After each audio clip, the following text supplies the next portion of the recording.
Hello everyone, আসসালামু আলাইকুম। কেমন আছেন সবাই? আশা করি ভালো আছেন। আজকে আমরা এমন একজনকে নিয়ে কথা বলতে যাচ্ছি যার কথা আমরা ছোটবেলা থেকে পড়ে আসছি আমাদের বাংলাদেশ ও বিশ্ব পরিচয় বইতে। ছোটবেলা থেকে আমাদের শেখানো হচ্ছে তার জীবনের শুরু থেকে ক্ষমতায় আসা আগ পর্যন্ত, কিন্তু আমাদেরকে এটা দেখানো হয়নি, এটা শেখানো হয়নি যে ক্ষমতায় যাবার পরে সে কেমন হয়েছিল, তার শাসন ক্ষমতা কেমন ছিল, সে কেমন কেমন দেশ শাসন করেছে।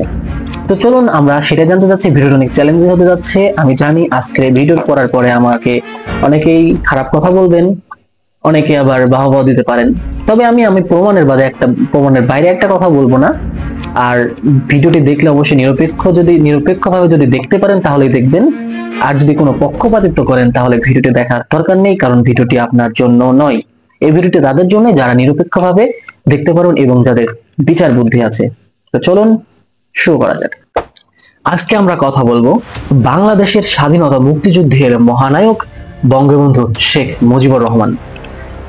বঙ্গবন্ধু শেখ মুজিবুর রহমান এমন একজন নেতা ছিলেন যিনি মুক্তিযুদ্ধের জন্য প্রাণপণ দিয়ে চেষ্টা করেছেন, কিন্তু পরবর্তীতে দেশ স্বাধীন হওয়ার পরে পুরো বাংলাদেশের কাছে অগ্রহণযোগ্য হয়ে উঠেছিলেন। কি হয়েছিল 1972 থেকে 75 সাল পর্যন্ত?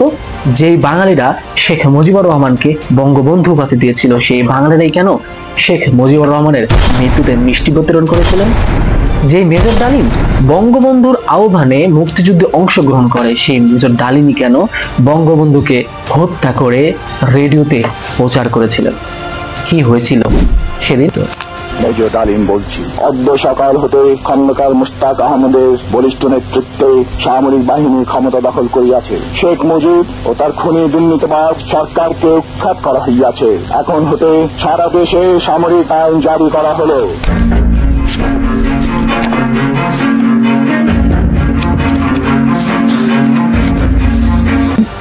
বাংলাদেশ ও বিশ্ব পরিচয় বই পড়া মানুষদের কাছে, ছাত্রদের কাছে মনে হতেই পারে শেখ হাসিনা খারাপ হলেও বঙ্গবন্ধু মানুষ হিসাবে উদার এবং ভালো ছিলেন। কিন্তু সত্যিকার অর্থে বঙ্গবন্ধু শেখ মুজিবুর রহমান কিছু কিছু ক্ষেত্রে এমন অবস্থা করেছিলেন, শেখ হাসিনার শাসন আমলকেও, শেখ হাসিনার বর্বরতাকেও, অত্যাচারকেও হার মানিয়ে দিয়েছিল। শেখ মুজিবুর রহমান যোগ্য ও দক্ষ ব্যক্তিদের সরে দিয়ে তেলবাজ ও চাটুকার ব্যক্তিদের নিয়ে মন্ত্রিসভা গঠন করেছিলেন। শেখ মুজিবুর রহমান কখনোই তার সমালোচনা সহ্য করতে পারতেন না। এ বিষয়ে ব্যারিস্টার মোহাম্মদ আব্দুল হালিমের লেখা বই সংবিধান, সাংবিধানিক আইন ও রাজনীতি বাংলাদেশ প্রসঙ্গ বইয়ের 52 পৃষ্ঠায় বলা হয়েছে, বঙ্গবন্ধু হিসাবে শেখ মুজিব ছিল যতটা ঠিক, তেমনি একজন প্রধানমন্ত্রী হিসেবে ছিল অত্যন্ত দুর্বল। সেই বইয়ের 160 নম্বর পৃষ্ঠায় আরো বলা হয়েছে, পাকিস্তান আমলে মুজিব সারা জীবন গণতন্ত্রের জন্য আন্দোলন করেছিল, কিন্তু ক্ষমতায় যাওয়ার পর তিনি গণতন্ত্রকে প্রতিষ্ঠান রূপ দিতে চাননি। 1972 বঙ্গবন্ধুর স্বদেশ প্রত্যাবর্তন। বঙ্গবন্ধু দেশে ফিরে এসেই তাজউদ্দিন আহমেদের কানে কানে বলেন, তাজউদ্দিন, আমি কিন্তু প্রধানমন্ত্রী হব। শারমিন আহমেদের লেখা তাজউদ্দিন আহমেদ নেতা ও পিতা বইতে পাওয়া যায়। যে কথা সেই কাজ। মুজিবনগর সরকারের অস্থায়ী সংবিধান বাতিল করে 11 তারিখে নতুন সংবিধান আইন জারি করার পর 12 তারিখে তাজউদ্দিন আহমেদকে সরিয়ে দিয়ে শেখ মুজিবুর রহমান হয়ে যায় বাংলাদেশের প্রধানমন্ত্রী।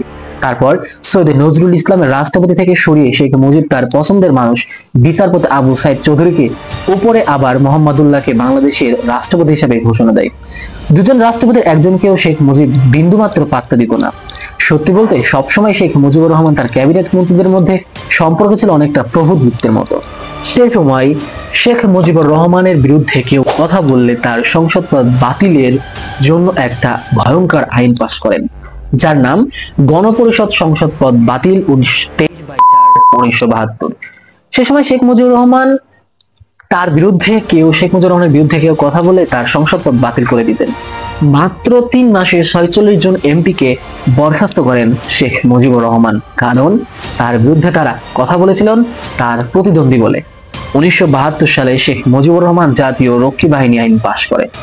সেনাবাহিনীর প্যারালাল আরেকটি বাহিনী তৈরি করেন, যেখানে সম্পূর্ণ যেই বাহিনীটি শেখ মুজিবুরের নেতৃত্বে চলতো, শেখ মুজিবুরের তত্ত্বাবধানে চলত এবং যাকে ইচ্ছা কাজে লাগানো হতো। সেনাবাহিনীর একটি অংশ শেখ মুজিবের উপর প্রচুর ক্ষুব্ধ হয়ে গিয়েছিল। অন্যদিকে ছাত্রলীগের দুইটি অংশে বিভক্ত হয়ে যায়। একদিকে ছিলেন শেখ মুজিবুর রহমানের ভাগিনা শেখ মুনির, যারা শেখ মুজিবকে মহান বলে পুরো বাংলায় মুজিববাদ কথাটি ছড়িয়ে দেয়। অপরদিকে ছিলেন সিরাজুল ইসলাম খান, যারা মূলত ছিল কমিউনিস্ট পর্যায়ের। এবং শেখ মুজিবুর রহমান সিরাজুল ইসলামকে দূরে ঠেলে দিয়ে শেখ মনিরকে কাছে টেনে নেয়। পরবর্তীতে সিরাজুল ইসলাম খানের দলটি আওয়ামী লীগ থেকে শেখ মুজিব থেকে বিচ্ছিন্ন হয়ে গিয়ে নতুন একটি দল তৈরি করেন, যার নাম দেওয়া হয় জাতীয় সমাজতান্ত্রিক দল বা জাসদ।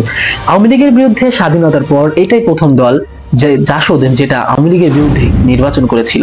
কিন্তু এই নির্বাচনেও জাসদের নেতাদের দড়ি দিয়ে গাছের সাথে বেঁধে রাখা হয়েছিল, যাতে করে তারা নির্বাচনে অংশগ্রহণ না করতে পারে। পাকিস্তান আমলে তাও নির্বাচন নিরপেক্ষ হয়েছিল, কিন্তু শেখ মুজিবুর রহমানের আমলে সেটাও হলো না। তারা যাতে নির্বাচনে অংশগ্রহণ করতে না পারে তার জন্য তাদের জোর করে বেঁধে রাখা হয়েছিল। এই নির্বাচনের মাধ্যমেই ভোট ডাকাতির সূচনা করে আওয়ামী লীগ। 1970 সালে নির্বাচন ঘোষণা করা হচ্ছিল। আওয়ামী লীগ যখন দেখলো তাদের প্রথম সারির নেতারা অনেকেই পিছিয়ে, অনেকেই পরাজিতর দিকে, তখন তারা ফলাফল ঘোষণা বন্ধ করে দেয় এবং হেলিকপ্টার করে ব্যালট বক্স ছিনিয়ে এনে নতুন ব্যালট বক্স রেখে আসা হয়। এভাবে পরাজিত করা হয় সেই সময় নেতাদের। পরাজিতদের মধ্যে একজন ছিল বীর মুক্তিযোদ্ধা পরি আহমেদ। উল্লেখযোগ্য, অলি আহাদের মেয়ে হচ্ছেন ব্যারিস্টার রুমিন ফারহানা। এছাড়াও এই নির্বাচন নিয়ে জাসদের উত্থান পতন অস্থির সময়ের রাজনীতি বইতে লেখা মঈনুদ্দিন আহমেদের এক বিস্ফোরক মন্তব্য দেন। তথ্যটি হলো, সেই সময় ভোলা আসনে শেখ মুজিবের শক্তিশালী প্রতিদ্বন্দ্বী হিসেবে নির্বাচনে অংশগ্রহণ নিতে চায় জাসদের নেতা আজহারউদ্দিন, যে কারণে ডাক্তার আজহারকে নির্বাচনে মনোনয়নপত্র জমা দেওয়ার সময় গুম করে নিয়ে যাওয়া হয়। শেখ মুজিবের নির্দেশে এভাবে ওই আসনে বিনা প্রতিদ্বন্দ্বিতায় শেখ মুজিবুর রহমান জিতে যায়। কে কার থেকে শিক্ষা নিয়েছে এখন আপনাদের বুঝতে আর বাকি নেই। সেই সময়টাতে আওয়ামী লীগের নেতারা প্রচন্ড বেপরোয়া হয়ে লুটপাট করতে থাকে। তাদের এমন লুটপাটের জন্য 1974 সালে ভয়ঙ্কর দুর্ভিক্ষ দেখা দেয় বাংলাদেশে। যদি আওয়ামী লীগের পক্ষে নেওয়ার জন্য আমেরিকা বাংলাদেশ খাদ্যপণ্য আসতে দেয়নি, কিন্তু নোবেল বিজয়ী অমর্ত্য সেন তাই তার বইতে লিখেছেন, ওই সময় খাদ্যের অভাবে বাংলাদেশের দুর্ভিক্ষ হয়নি, হয়েছিল মুজিব বাহিনীর ব্যাপক লুটপাটের জন্য। 1971 সালে বাংলাদেশ কোটিপতির সংখ্যা ছিল মাত্র 1 লাখ, কিন্তু 1975 সালের মধ্যে সেই সংখ্যা বেড়ে দাঁড়ায় 5 লক্ষ। নতুন করে তারা কোটিপতি হয়েছিল, যারা কোটিপতি হয়েছিল তারা প্রত্যেকে অন্যের জায়গা জমি জবরদখল করে বিশাল অঙ্কের অর্থবিত্তের মালিক হয়ে যায়। এতে করে জনগণের মধ্যে বড় আতঙ্কের আর্থিক বৈষম্য তৈরি হয়, যার ফলে 1974 সালে আসা ভয়ঙ্কর দুর্ভিক্ষের সরকারি হিসাবে এই দুর্ভিক্ষ প্রায় 30,000 মানুষ মারা যায়, কিন্তু বেসরকারি ভাবে ছিল আরো অনেক।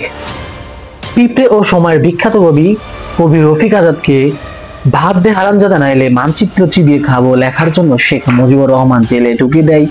সত্যি কথা বলতে শেখ মুজিব তার বিরুদ্ধে কোনো প্রকার সমালোচনায় সহ্য করতে পারতো না, এই জন্য 4টি পত্রিকা ছাড়া সব পত্রিকা নিষিদ্ধ করে দেয়। তখন লেখক আহমেদ সাফাকেও একবার শেখ মুজিবুর ছেলে শেখ কামাল নীলক্ষেতে তাড়া করেছিল। অন্যদিকে চীনপন্থী কমিউনিস্ট রাজনৈতিক দল সিরাজ শিকদারের নেতৃত্বে বাংলাদেশ সর্বহারা পার্টি আওয়ামী লীগের বিরুদ্ধে হরতাল বিক্ষোভ সমাবেশের ডাক দিতেই থাকে। পরবর্তীতে এই সিরাজ সিকান্দারকে শেখ মুজিবের নির্দেশে ক্রস ফায়ার করে হত্যা করা হয়। স্বাধীন বাংলাদেশে এটি ছিল প্রথম বিচার বহির্ভূত ক্রস ফায়ার। তারপরেও এই অবৈধ খুন, হত্যা ও গুমের রেওয়াজ ধরে রাখেন তার সুযোগ্য কন্যা শেখ হাসিনা। শেখ মুজিব যখন বুঝতে পারলো দেশের জনগণ তার এসব বাড়াবাড়ি বিরক্ত, তখন সে চিন্তা করলো কোনো প্রকার গণতন্ত্রে থাকতে দেওয়া যাবে না। বাংলাদেশ উত্তর করে তৈরি করতে চাইলেন এক দল, এক পার্টি, এক নেতা, বাকশাল। এর পুরনো নাম বাংলাদেশ কৃষক শ্রমিক আওয়ামী লীগ। অর্থাৎ পুরনো দল বিলুপ্ত করে নতুন রাজনৈতিক দল গঠন করতে চেয়েছিলেন শেখ মুজিবুর রহমান। মুজিবের শক্তির বাড়াবাড়িতে বিরক্ত হয়ে শেষমেশ major Faruk, major Abdul Rashid, major Dalim সহ আর অনেক সেনা কর্মকর্তা শেখ মুজিবকে হটিয়ে দেওয়ার পরিকল্পনা করে। এখানে একটা উল্লেখযোগ্য হচ্ছে যে ক্যাপ্টেন নূর শেখ মুজিবের বুকে গুলি করেছিল। সে একবার প্রকাশ্যে বলেছিল, সে আমার নেতাকে হত্যা করেছে, আমি তার প্রতিশোধ নিব। বঙ্গবন্ধু শেখ মুজিবুর রহমানের 7 মার্চের ভাষণের যে তাৎপর্য আমরা তা কখনোই ভুলবো না। তার একটা মাত্র ভাষণে, তার জ্বালাময়ী ভাষণে বাংলার মানুষ এক হয়ে যুদ্ধে ঝেঁপে পড়েছিল। কিন্তু যুদ্ধের পূর্ববর্তী সময় এবং পরবর্তী সময়ে শেখ মুজিবের রূপ অন্যরকম চলে আসে। শেখ মুজিবুর রহমান যুদ্ধের পূর্ববর্তী সময় একরকম ছিল, কিন্তু ক্ষমতায় যাওয়ার পরে তার রূপটা পুরোপুরি পরিবর্তন হয়ে যায়। গাইস, শেখ মুজিবুর রহমানকে নিয়ে আজকের এ পর্যন্তই। আমার কথার মধ্যে যদি কোনো ভুল থাকে, কোনো আপনাদের ধরে দেওয়ার অনুরোধ রইল। তো গাইস, আজ এই পর্যন্তই। শেখ মুজিবুর রহমানকে নিয়ে আপনার কি মন্তব্য তা অবশ্যই কমেন্ট বক্সে জানাবেন। তার জ্বালাময়ী যে যুদ্ধের আগে যেই তার তাৎপর্য আমরা তা কখনোই ভুলবো না, কিন্তু যুদ্ধের পরে গিয়ে দেশ স্বাধীন হওয়ার পরে তার যেই তাৎপর্য সেটাও কিন্তু আমরা ভুলবো না। ইতিহাস ইতিহাসই থাকবে, ইতিহাস কখনো বিকৃত হবে না। আমরা সঠিকটা জানতে চাই এবং সঠিকটা আমরা পর্যালোচনা করে সঠিক সিদ্ধান্ত নিব এবং আমরা সেটা থেকেই শিক্ষা নিব। আজ এ পর্যন্তই।